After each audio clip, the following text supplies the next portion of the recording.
말씀 신약 성경 마태복음 말씀 보겠습니다. 마태복음 18장 마태복음 18장 10절 한 절 말씀.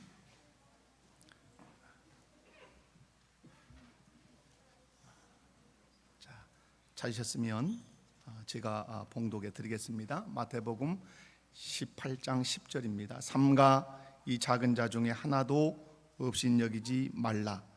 너희에게 말하노니 그들의 천사들이 하늘에서 하늘에 계신 내 아버지의 얼굴을 항상 배옵느니라. 아멘. 할렐루야. 5월 한 달 동안 그리스도인인 우리가 순종해야 할 그리스도의 명령은 이 작은 자 중에 하나도 없인 여기지 말라입니다. 한번 따라서 해봅시다. 이 작은 자 중에 하나도 없인 여기지 말라. 이 작은 자 중에 하나도 없인 여기지 말라는 이 명령에 순종할 때 우리가 갖게 되는 품성이 포용이라고 하는 품성입니다. 포용의 정의는 우리 교회 이제 달력에도 있는데 그대로 불러드리면, 포용의 정의는 서로 다른 성숙도에 따라, 성숙도가 서로 다르다. 그래서 품성들이 독특하게 표현된다는 점에서 다른 사람들을 받아들이는 것, 서로 다른 성숙도에 따라 품성들이 독특하게 표현된다는 점에서 다른 사람들을 받아들이는 것, 다 나같지 않다 말이죠. 자라가는 그 모습이 다르다. 그러므로 그들을 받아들여야 된다. 포용의 반대말은 편견입니다. 편견을 가지면 결코 사람을 포용하지 못하고 받아들이지 못한다. 그렇다면 이 작은 자 중에 하나도 없인 여기지 말라는 명령에 순종을 할 때 어떻게 포용의 사람이 되는지 오늘 1절에서 14절 말씀을 중심으로 해서 말씀을 살피면서 은혜를 나누기를 원합니다. 한번 옆에 분들 손잡고 인사합시다. 말씀을 통해 은혜 받읍시다. 제 컨디션이 조금 좋지 않은 부분이 있습니다. 양해하시기 바라고요. 그러나 그렇다고 해서 죽을 것은 아닙니다. 그냥 양해하시고 말씀을 들으시면 좋겠습니다. 첫 번째, 사람을 없인 여기지 않고 포용의 사람이 되기 위해서는 예수님의 말씀을 따라 사람을 대해야 합니다. 자, 사람을 없인 여기지 않고 포용의 사람이 되기 위해서는 예수님의 말씀을 따라 사람을 대해야 합니다. 예수 그리스도를 믿는 성도들은 그 삶의 기준이 선명합니다. 여러분의 삶의 기준이 무엇입니까? 여러분의 삶의 원리가 무엇입니까? 삶의 원칙이 무엇입니까? 우리 아이는 없다 그래요. 자, 우리의 삶의 기준, 우리의 삶의 원칙은 예수 그리스도의 말씀, 예수 그리스도의 명령입니다. 아멘. 그렇다면 예수님은 사람을 어떻게 대하라고 오늘 말씀하죠? 10절에 삼가 이 작은 자 중에 하나도 없인 여기지 마라. 이것이 우리가 그리스도로 믿고 따르는 예수님이 우리에게 하신 말씀이에요. 그가 아무리 작은 자라 할지라도 어떻게 여기지 마라? 없인 여기지 마라. 무슨 말씀입니까? 저와 여러분이 사람을 대할 때 그가 어린아이이다 할지라도 결코 없인 여기지 않아야 된다고 우리 주께서 말씀하십니다. 그런데 우리의 삶을 뒤돌아보면 안타깝게도 우리는 사람을 없인 여기며 지금까지 많이 살아왔을 것입니다. 한번 생각해 보십시다. 혹시 여러분은 언제 사람을 없인 여기게 되던가요? 나는 사람을 없인 여길 때 이럴 때 없인 여기더라, 이럴 때 깔보더라. 그때가 어느 때인 것 같아요? 여러분 앞에 여러분보다 잘나고 뛰어난 사람이 있으면 없인 여겨지던가요? 그렇지 않아요. 우리가 사람을 없인 여길 때는 내가 그 사람보다 뭔가 더 낫다고, 더 강하다고, 뭔가 더 가졌다고 내 스스로가 완전히 판단할 때 우리는 상대방을 없인 여기게 됩니다. 왜 어른들이 아이들을 없인 여기고 얕잡아 볼까요? 여러분 마태복음 18장, 19장, 20장 읽어가 보면 또 어린아이 대목이 나와요. 어린아이들이 오는 것을 예수님의 제자들이 막 금해요. 꾸짖어요. 오지 마. 예수님께서 그러면 안 된다고 말씀을 해요. 여러분, 왜 어른들이 어린아이들을 없인 여기고 얕잡아 볼까요? 어른들은 생각하죠. 내가 저 아이들보다 강하고 내가 더 많은 것들을 가졌다고 생각하기 때문에 어린아이들을 얕잡아 보고 또 없인 여기고 그렇죠. 그것뿐이겠습니까? 사람들이 장애우나 또 노약자들을 없인 여기고 얕잡아 보는 이유가 있습니다. 그것은 내가 장애우보다 노약자보다 힘이 있고 강하다고 생각하기 때문에 여러분 얕잡아 봐요. 저희 어릴 때 시골에서 이렇게 저희는 그 누구죠? 각설이가 돌아다녔어요. 각설이가 저희 집 앞으로 이렇게 지나가는 길이었어요. 늘 들렸어요, 그 사람들이. 그럼 여러분, 아이들이라 할지라도 거지가 지나가면 어떻게 하죠? 귀히 여겨줍니까? 얕잡아 봅니까? 얕잡아 보죠. 올레리 꼴레리 하죠. 왜 그러죠? 자기보다 뭔가 낫다고 생각하는 거예요. 그래서 어린아이라 할지라도 어른이 거지이면 얕잡아 보고 업신여긴단 말이에요. 여러분, 이런 원리가 작동되는 곳이 있습니다. 사람들을 얕잡아 보고 함부로 대하는 이런 데가 있어요. 그곳이 우리가 살고 있는 이 세상입니다. 이 세상의 원리는 마치 동물의 왕국처럼 약육강식의 그 법칙이 작동을 하고 적자 생존의 원리가 작동을 해요. 그래서 힘 있는 자가 힘 없는 자를 지배하고 힘 없는 자는 힘 있는 자에게 굴복해야 되는 그런 세상의 원리죠. 다시 말해서 강한 자가 약한 자를 지배하는 곳이 어디입니까? 우리가 살고 있는 세상이요. 그것 때문에 사람들이 많은 상처를 안고 살기도 하고 손해를 보기도 합니다. 세상은 힘 있는 사람이 힘 없는 사람을 업신여깁니다. 물질을 많이 가진 사람이 물질을 적게 가진 사람들을 깔보기도 하고 업신여기기도 해요. 여러분, 남보다 무엇인가 많이 소유하게 하신 이유가 뭘까요? 내가 남보다 건강이 좀 더하다, 내가 물질이 남보다 더 있다, 남보다 명예가 내가 좀 더 있다, 남보다 뭔가 더 있게 하신 그 하나님의 목적이 무엇일까요? 깔보라고 그랬을까요? 얕잡아 보라고 그랬을까요? 업신여기라 그랬을까요? 아니죠. 뭐 하라 그럴까요? 섬기라고. 아멘. 우리에게 학력을 좀 더 주시고 물질을 더 주시고 뭔가 명예를 더 주시고 이런 것들은 그 더 많이 가진 것을 가지고 많이 가지지 못한 자들을 섬기라고 하나님께서 저와 여러분에게 그런 것들을 주신 줄로 믿습니다. 우리의 왕이신 그리스도께서 사람들이 무시하기 쉽고 함부로 대하기 쉬운 어린아이 한 사람을 사람들 가운데 이렇게 세워두고 이렇게 명령하십니다. 삼가 이 작은 자 중에 하나도 업신여기지 마라.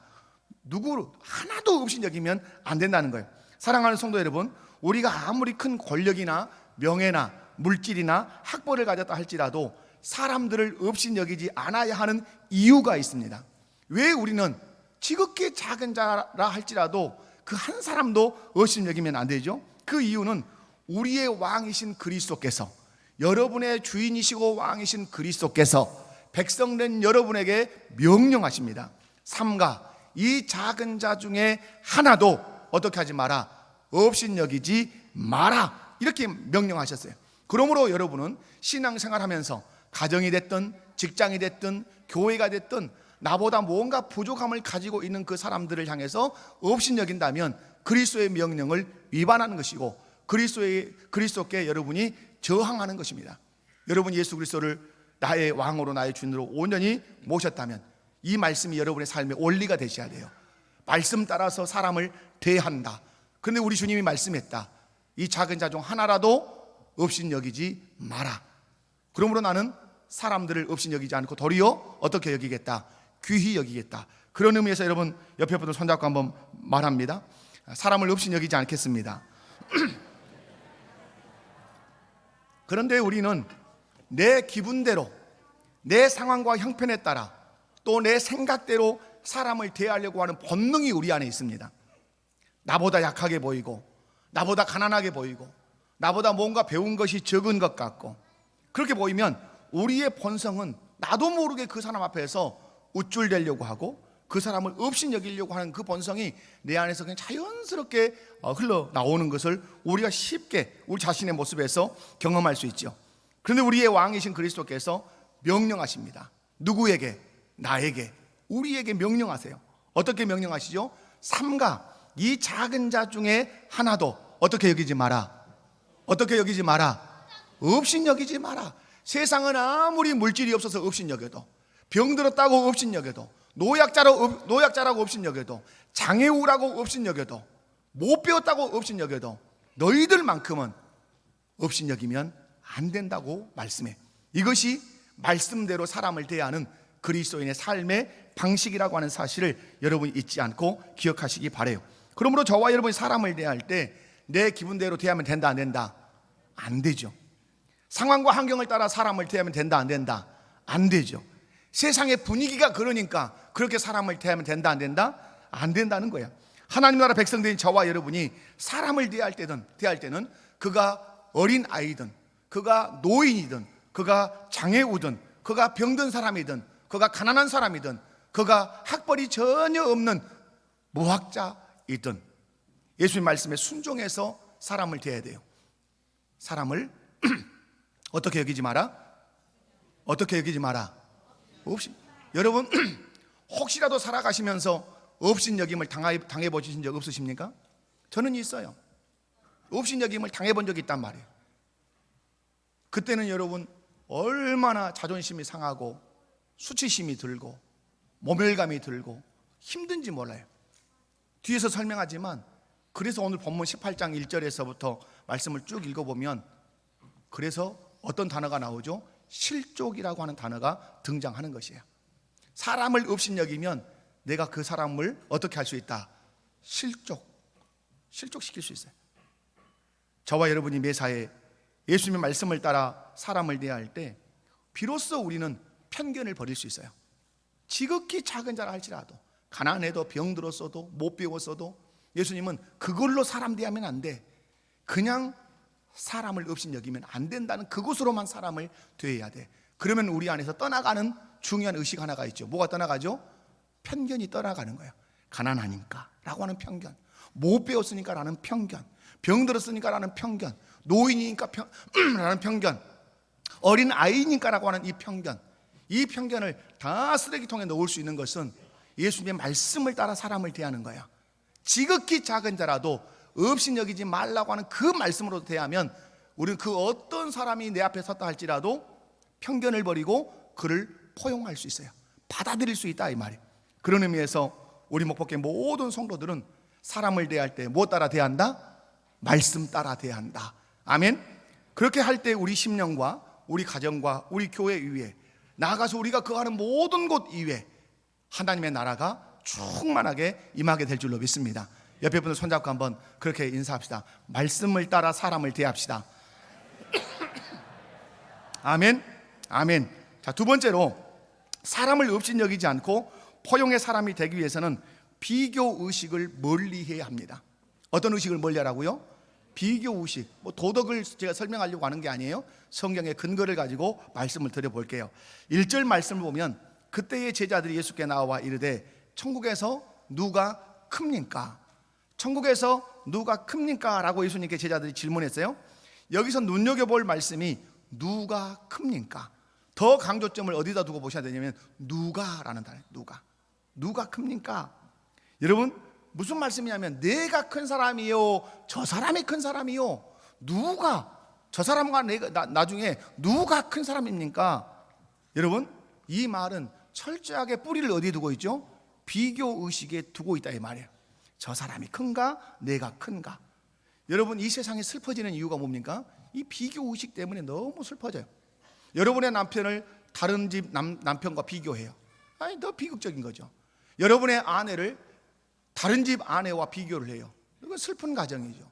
여러분의 자녀들이 공부를 잘하든 못하든 그대로 보지 못하고 옆집 아이들과 비교해요. 근데 비교할 때는 결코 여러분 아이들보다 공부 못하는 아이와 비교하지 않습니다. 항상 수준 있는 아이들과 비교해서 너는 왜 이 모양이냐 이렇게 말하죠.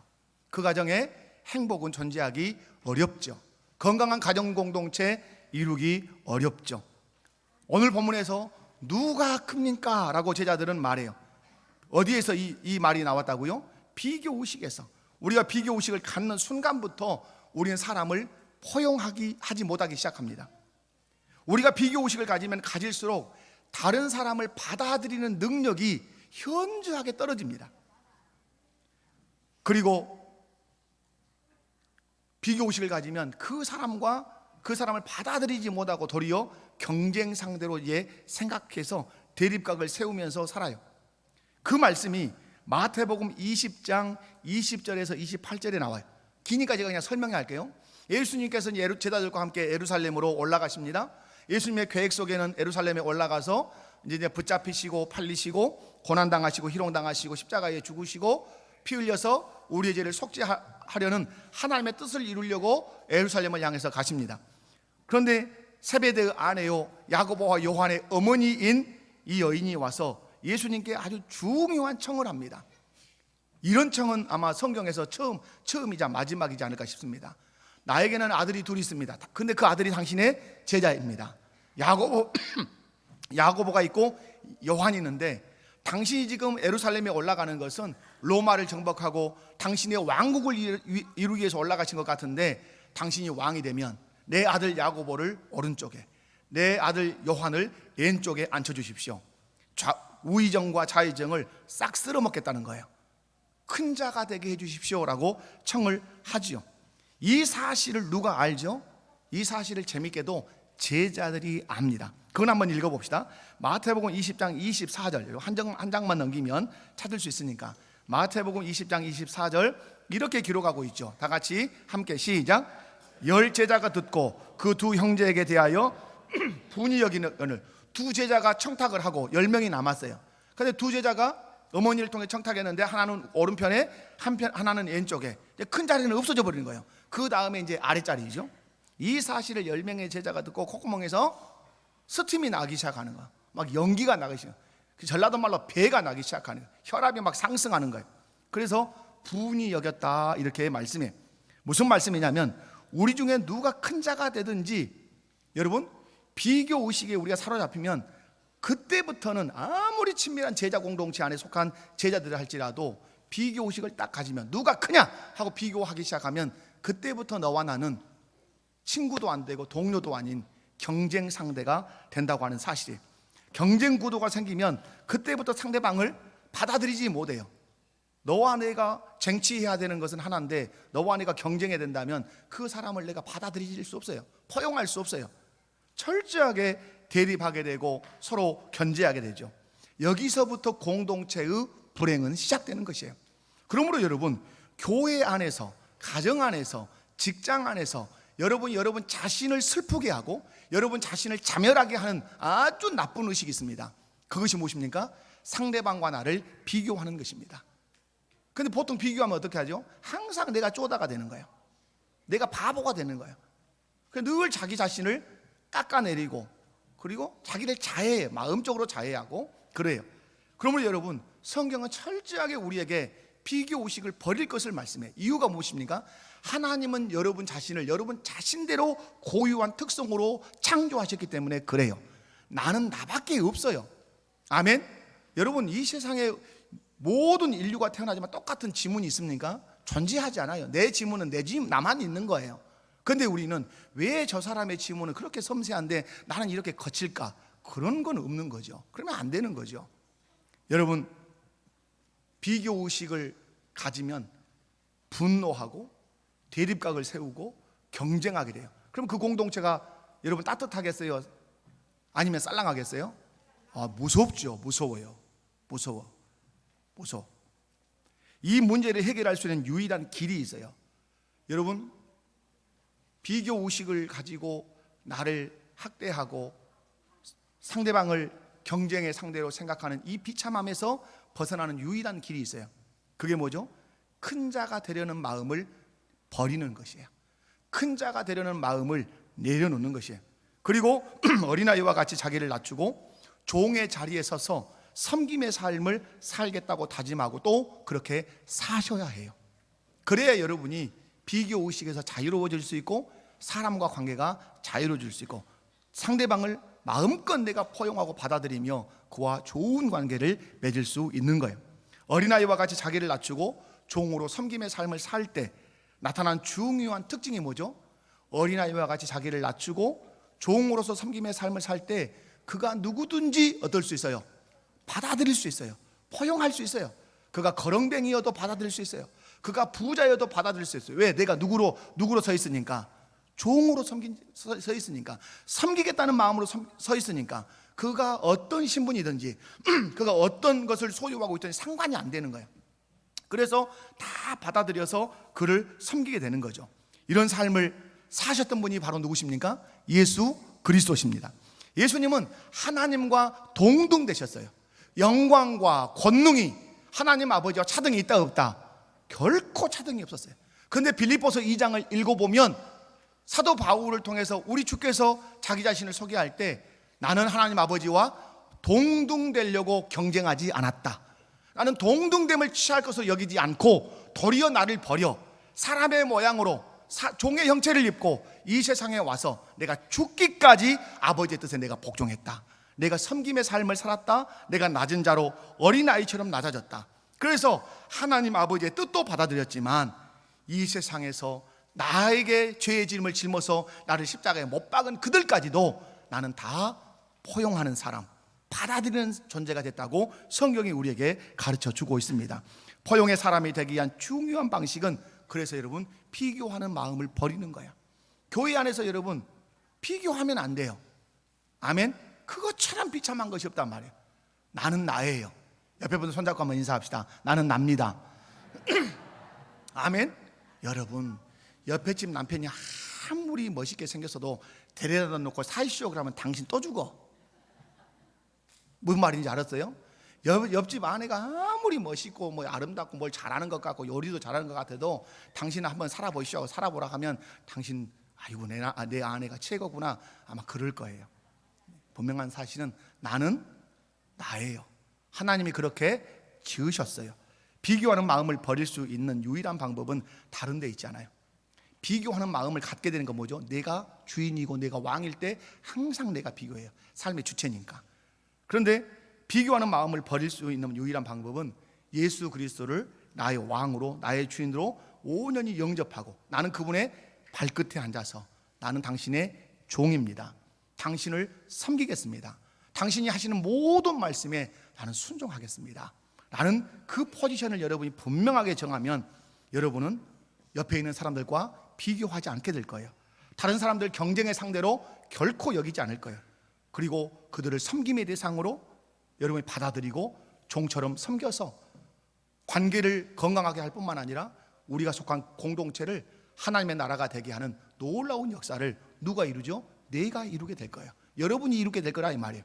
사랑하는 성도 여러분, 그러므로 여러분 살아가면서 가정에서든 교회에서든 어디서든지 어떤 의식을 버리자?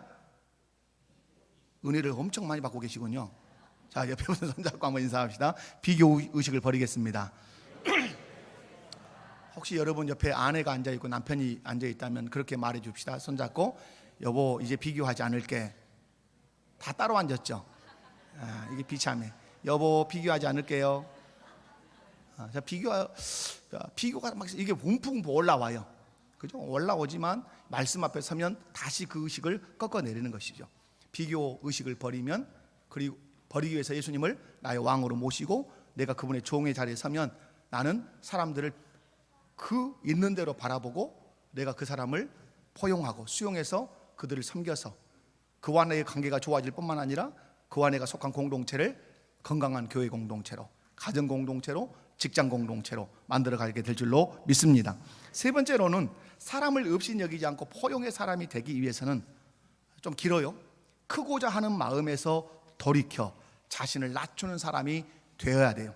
여기서 이제 중요한 단어가 돌이킨다는 말과 낮춘다는 말이에요. 자, 사람을 업신여기지 않고 포용의 사람이 되려면 크고자 하는 마음에서 어떻게 해서 돌이켜서 자신을 어떻게 하는 사람으로 낮추는 사람이 돼야 돼요. 자, 여러분 오늘 18장 1절에서 4절을 한번 읽어봐요. 자, 여러분 성경이 본문이 들어있는 성경이기 때문에 18장 1절에서 4절을 다 같이 읽습니다. 시작.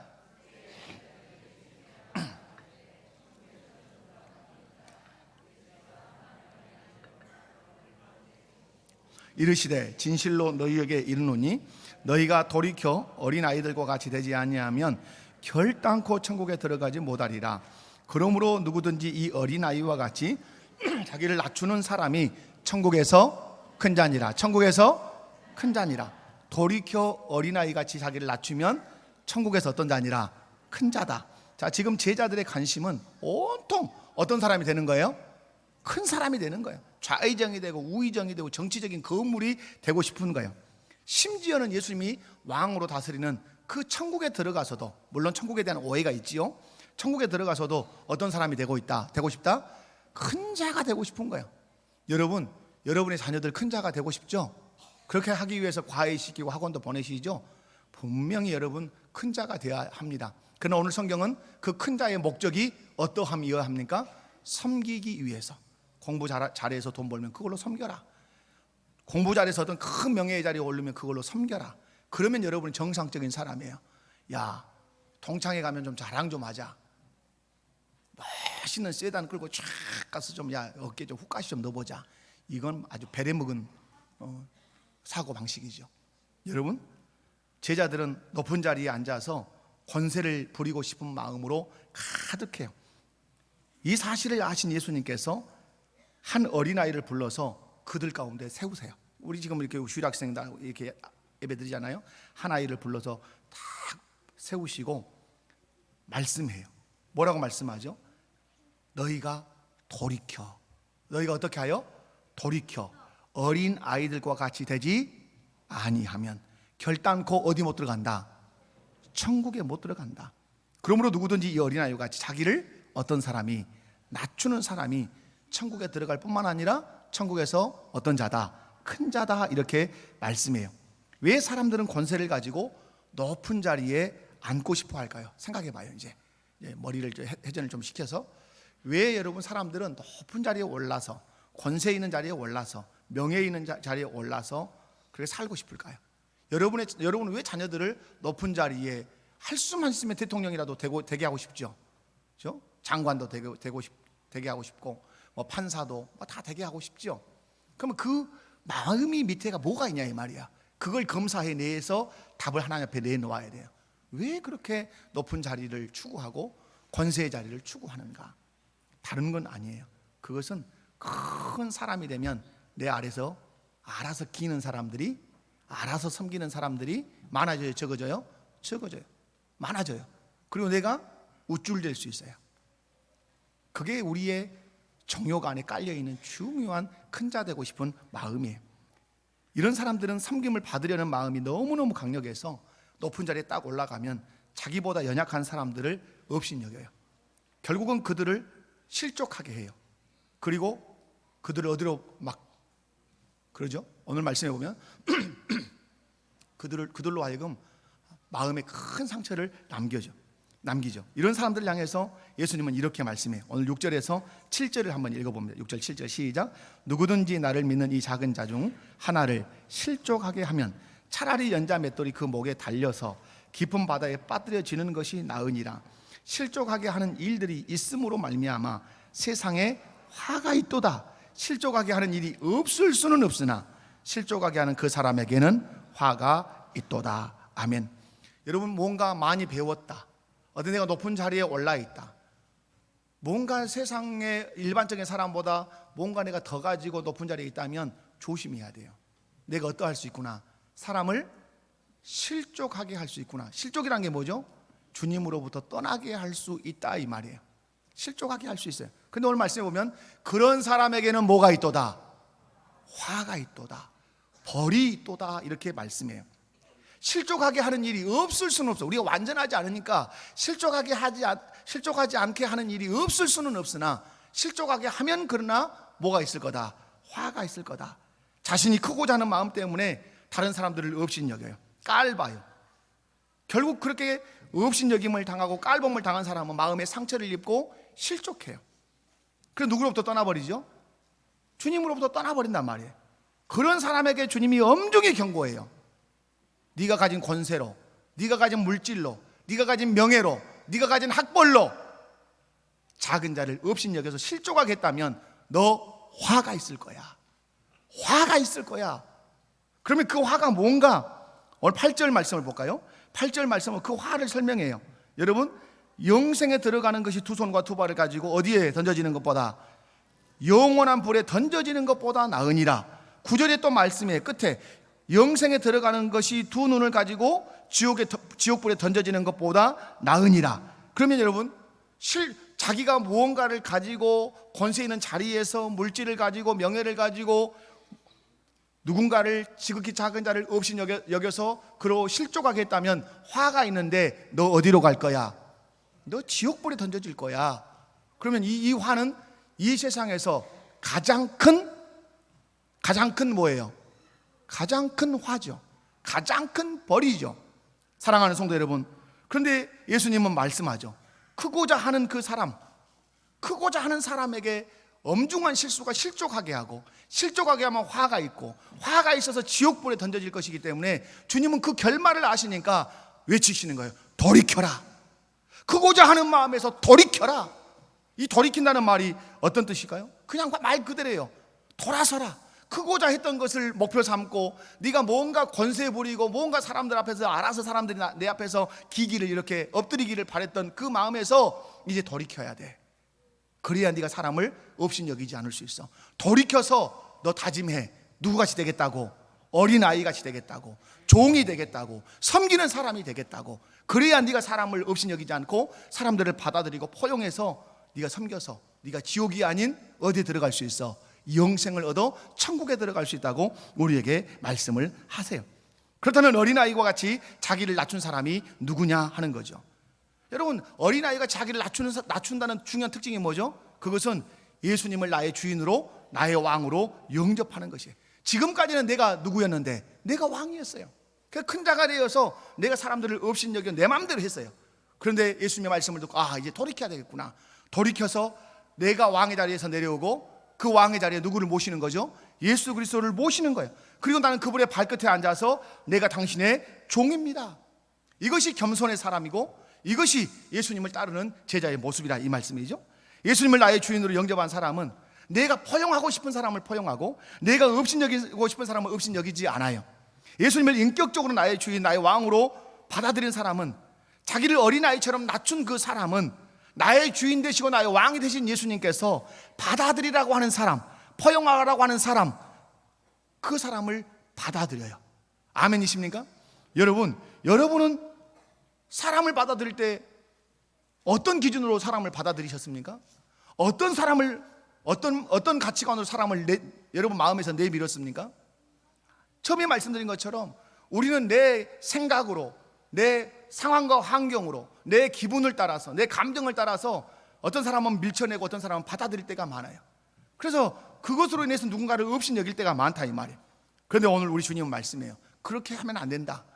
네가 나를 주인으로 받아들였다면, 왕으로 받아들였다면 내가 말한 대로, 내가 포용하라고 하는 사람 포용해야 돼. 내가 받아들이라고 하는 사람을 받아들여야 돼. 그가 원수라 할지라도 내가 받아들이라고 하면 너는 순종하면서 받아들여야 돼. 너에게 어떤 손해를 극심하게 끼친 사람이라 할지라도 내가 그 사람을 받아들이라고 하면, 포용하라고 하면 포용해야 돼. 그것이 네가 어린아이처럼 너를 낮췄다고 하는 중요한 태도라고 우리에게 가르쳐주고 계십니다. 사랑하는 성도 여러분, 크고자 하는 마음에서 돌이킨 사람에게 나타나는 분명한 증거가 있는데 그게 뭐죠? 자기를 낮추는 거예요. 어린아이처럼. 그리고 어떻게 사는 거죠? 그 사람들을 섬기면서 사는 거예요. 이런 사람들은 큰 자가 되고 싶은 욕망을 내려놓습니다. 그리고 예수님의 주인이기 때문에 예수님의 말씀에 귀를 기울입니다. 그리고 예수님이 받아들이라고 하는 사람들을 기쁨으로 받아들이고 그들을 섬기는 종의 사명을 감당한다고 하는 사실이죠. 여러분, 오늘이 하나님 앞에서 어버이를 생각하는 또 그런 주일을 우리가 함께 또 지키고 있습니다. 여러분 어떻게 부모님을 대하십니까? 우리가 부모님을 대할 때 어떻게 대하시죠? 우리는 많은 부모님이 내게 혜택을 준 것을 가지고 부모님을 공경해야 된다고 생각해요. 부모님이 나를 낳으면서 죽을 연금을 받으니까, 돌아가실 뻔하면서 나를 낳았으니까 나는 부모님 잘해드려야 돼. 부모님이 나를 가르치기 위해서 얼마나 불철주야 그냥 뼈가 녹아내리는 듯한 그런 고생을 하면서 나를 키우셨던 것을 내가 눈으로 봤으니까 그 부모를 공경하지 않는 것은 짐승과 같은 놈이야. 그러니까 나는 공경해야 돼. 여러분, 우리는 이렇게 늘 공경을 생각을 합니다. 근데 성경을 읽어보면 우리 주님은 그렇게 말씀하지 않습니다. 그냥 말씀하십니다. 내 부모를 공경하라. 앞에 멘트가 있다 없다? 멘트가 없습니다. 부모가 너에게 어떤 걸 잘해 주었으니까 공경하고 잘 못해 주었으니까 너 공경하지 않아도 돼. 그런 법칙은 주님이 세우지 않으셨습니다. 그러므로 부모가 나를 낳아서 어딘가에 버렸다 할지라도 우리 주님은 엄중하게 나에게 말씀합니다.